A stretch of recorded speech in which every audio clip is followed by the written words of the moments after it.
Apa sih narkoba yang tahu? Angkat tangan. Kan? Obat yang terlarang. Nah, zat narkoba singkatan dari narkotika, psikotropika, dan bahan aditif lainnya.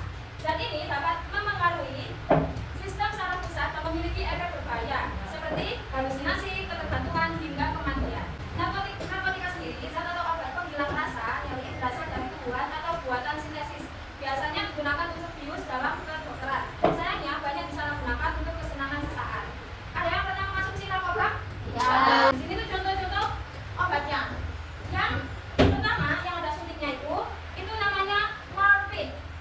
Morfin itu adalah obat pereda nyeri yang sangat kuat. Kegunaannya biasanya hanya digunakan di rumah sakit untuk pasien yang baru selesai operasi besar. Bahayanya bisa menyebabkan ketergantungan atau kecanduan yang berat dan sesak nafas jika tidak digunakan sesuai arahan oleh dokter. Yang kedua yaitu obat panarangi. Ini tuh obat ekstasi atau inex. Apa itu Kak? Itu adalah jenis narkoba ilegal yang sering disebut ekstasi. Efeknya membuat orang merasa sangat bersemangat secara berlebihan, jantung berdebar kencang, dan bisa merusak saraf otak secara permanen. Yang ketiga yaitu ini kotika atau kodein. Itu mirip dengan morfin tapi lebih ringan. Kegunaannya sering digunakan sebagai obat batuk parah atau pereda nyeri, tapi harus dengan resep dokter asli. Bahayanya jika disalahgunakan bisa bikin mengantuk berat, pusing, dan kecanduan juga. Nah ini sekarang kita masuki psikotropika. Tadi sudah paham apa aja narkoba? Obatnya ada 3, apa aja tadi? Kodein, terus obat namanya apa? Ekstasi. Yang ketiga apa tadi? Oh, kodein. Sekarang lanjut psikotropika. Psikotropika ini adalah zat atau obat dapat mengatasi sifat dan perilaku seseorang, memberikan kepuasan perasaan senang dan tenang pada penggunanya, dapat menyebabkan kecanduan bahkan kematian. Di ruang BNN juga ada, Phenylbitter juga ada. Nah, obat. Kalian tahu kalau beli obat pil, warnanya ininya di kemasannya, kemasannya jauh. Biasanya ada yang merah, kayak obat anggapot. Iya. Kalau obat bebas itu warnanya hijau, yang biru obat bebas terbatas, yang merah obat keras. Biasanya yang biru sama merah ini resep dari dokter, harus pakai dokter. Terus itu ada obat jamu, obat herbal terstandar, dan fitofarmaka. Bawahnya ini obat jenis narkotika. Kali ini nggak ada di apotek dan nggak boleh dikonsumsi. Kemudian yang terakhir ada zat adiktif.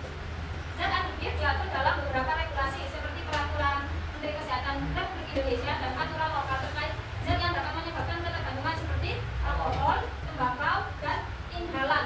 Siapa yang contoh narkobanya? Narkoba menjadi beberapa kategori seperti narkotika, psikotropika, dan aktif lainnya. Faktor penggunaan narkoba. Yang internal, stres, rasa ingin kaku.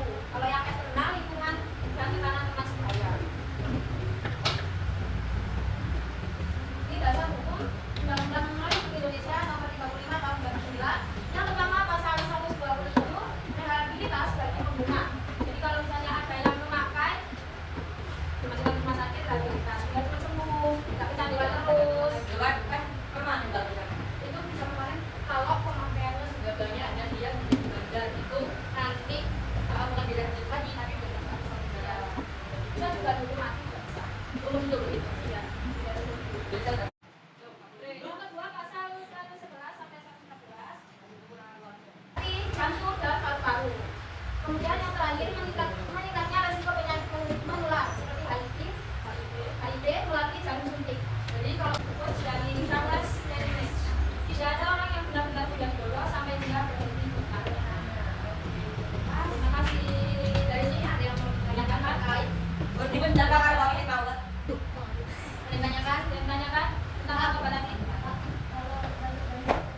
bertindak. Gen Z itu biasanya lebih vokal dalam menyuarakan sesuatu atau menyuarakan isu-isu atau kekerasan yang ada di media sosial. Selanjutnya perhatikan video berikut.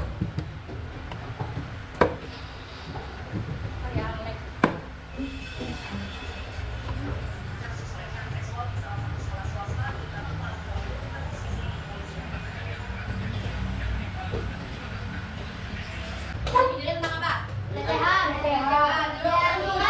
Bullying terus narkoba. Nah, setelah kalian melihat itu apa yang kalian rasakan? Takut, ya kan? Dan sekarang pelecehan seksual, bullying di sekolah-sekolah khususnya di SD itu sangat banyak terjadi. Jenis kekerasan yang diatur Permendikbud nomor 46 tahun 2023. Yang pertama ada kekerasan fisik, yang kedua ada kekerasan psikis, yang ketiga kekerasan seksual, diskriminasi dan intoleransi, ada perundungan serta kebijakan memuat kekerasan.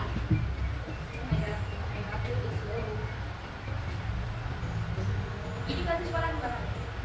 Itu yang tadi video itu banyak sekolah-sekolah yang termasuk Surabaya juga ada.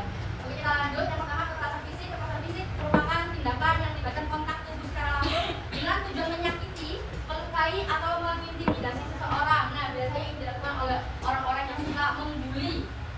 Contohnya ke fisik. Kontak ini, kekerasan fisik ini termasuk melakukan fisik pada korban menggunakan alat atau tanpa alat. Contohnya seperti tawuran, penganiayaan, eksploitasi ekonomi dan lain-lain. Yang kedua ada kekerasan psikis. Kekerasan psikis itu tindakan yang menyebabkan tekanan mental, emosional atau psikologis terhadap seorang melalui ucapan, perilaku atau sikap yang merendahkan atau menyakiti secara tidak langsung. Kalian akan mempunyai hidup yang lebih safe, lebih percaya diri dan nggak mudah insecure. Dan terakhir adalah jangan kembali ke hubungan yang toksik. Kata itu apa? Kalau kita sedikit jelas mas apa itu relasi yang tidak sehat itu toksik namanya. Kemudian ada prevalensi penyalahgunaan narkoba itu berdasarkan data dari kelompok umur 15 sampai 24 tahun mengalami peningkatan sebesar 0,01 poin. Prevalensi kategori pemakaian narkoba pada kelompok umur 25 tahun sampai 49 tahun yang cenderung lebih tinggi dibanding kelompok umur lainnya. Selanjutnya kelompok umur muda itu pada usia 15 sampai 25 tahun dan 25 sampai 49 tahun mempunyai resiko terpapar narkoba lebih tinggi dibandingkan kelompok umur yang lebih tua. Nah, faktor penyalahgunaan narkoba itu biasanya berasal dari pengaruh sosial media, stres akademik, pengaruh teman sebaya ataupun konflik keluarga. Selanjutnya ada upaya pencegahan penyalahgunaan narkoba yang dikenal. Ini yang pertama adalah bergaul di lingkungan positif, yaitu berteman dengan teman yang positif dapat memberikan hubungan sosial yang penting. Kedua, mengelola stres, belajar mengelola stres dan olahraga, meditasi, seni atau hobi yang menyenangkan. Kalau kalian stres jangan dibawa ke hal-hal yang buruk, nanti jatuhnya merugi kalian sendiri. Yang ketiga, fokus pada tujuan hidup, jadikan cita-cita atau masa depan sebagai motivasi untuk menjauhi narkoba. It's time to discuss. Baca yang pertama, pilihlah satu kasus atau masalah yang berkaitan dengan kekerasan yang mencuat di sekolah. Lalu sebutkan faktor-faktor penyebabnya dan siapa saja orang-orang yang harus mengambil peran untuk merubah hal tersebut. Dan terakhir, bagaimana solusi untuk menyelesaikan kasus tadi. Ayo sekarang coba diskusi per kelompoknya. Pilih satu kasus yang di sekolah.